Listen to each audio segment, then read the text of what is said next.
really heavy moment, you know. But a beautiful moment for you. So we're glad that you had that inspiration behind you. So Yeah. now you attended Berklee College of Music. I read that you were there with John Mayer. Did you guys know each other at all while you were at school?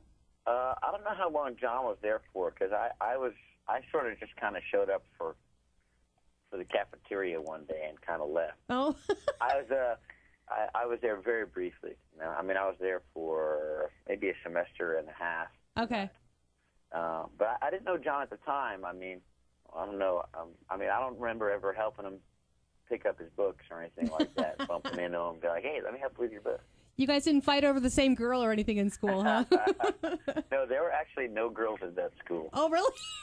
Yeah, that would be some slim pickings. That's why you left. That's why you're like, I'm getting out of here. Yeah, it was tough. It was tough. We were all kind of sitting around going, man, we were sure there were some girls in the school. We heard there's some girls at the school that's down the road. Hey, you know, I heard that they share a cafeteria with the school that has girls. Cool, with the cafeteria. It was really tough. It was tough for you, huh? Not a good girl environment. I got news for you. Aw, but now you're not having any problem in that department, are you? Oh, well, you're always going to have a problem in that department at some point.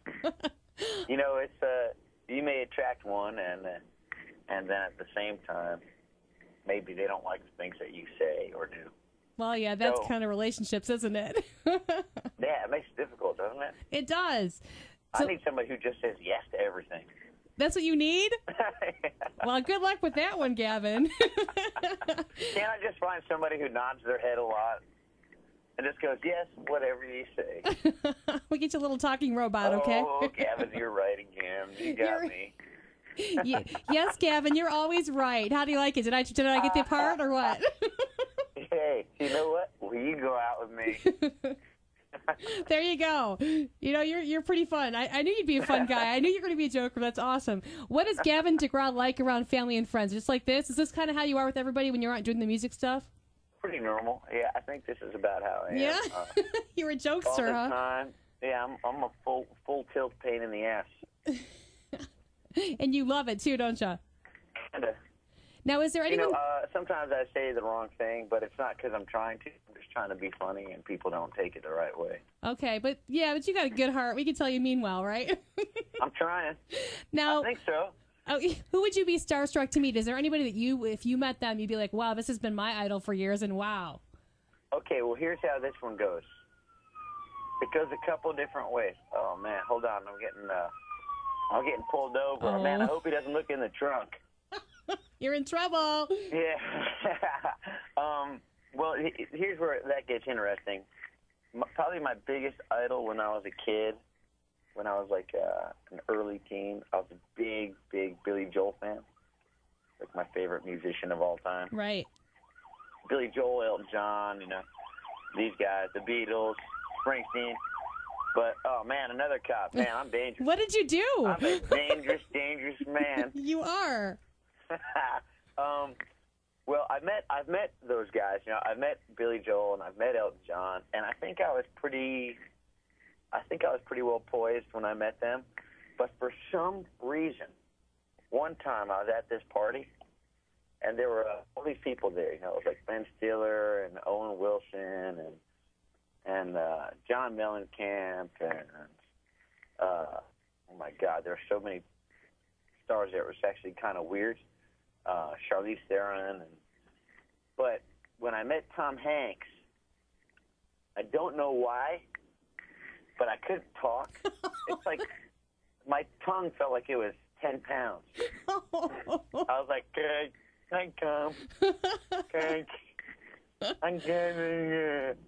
She was like, "Huh?" I was like, "I'm good."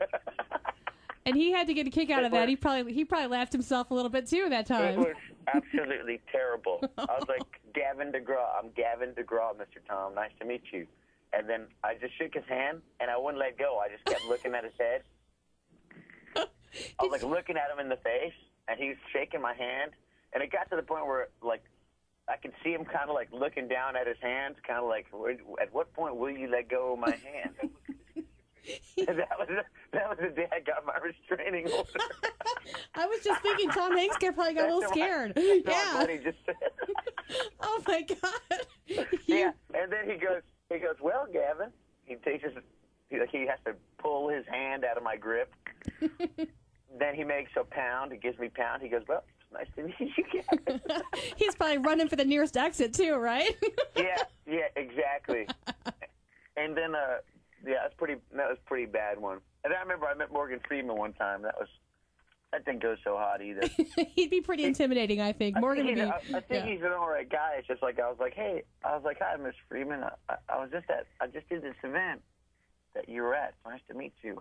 Man, this guy, he looked over top of my head like I was like a midget knocking on the door. He just looked right over top of my head, man. Like That's awesome. Like I was a little tiny man. He was just looking right over top of me. He was like, "Ew, nice to meet you too." How do I get out of this place? Yeah, exactly. Now get me a coffee. You're going to be in the movie, the biographies, right? The scary stalker guy. I was thinking to myself, oh, man, this isn't going so hot.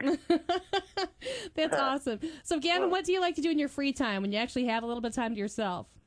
In my free time, I like to go back to my hometown as much as I can, and we like to ride like dirt bikes and stuff like that. I mean, it might seem a little bit menial, but we love to run motocross up there and do guy stuff, get our hands dirty and work around the yard and stuff. I mean, it's just nice to do normal activities. Right, after being on the road forever, definitely. Yeah, because, exactly.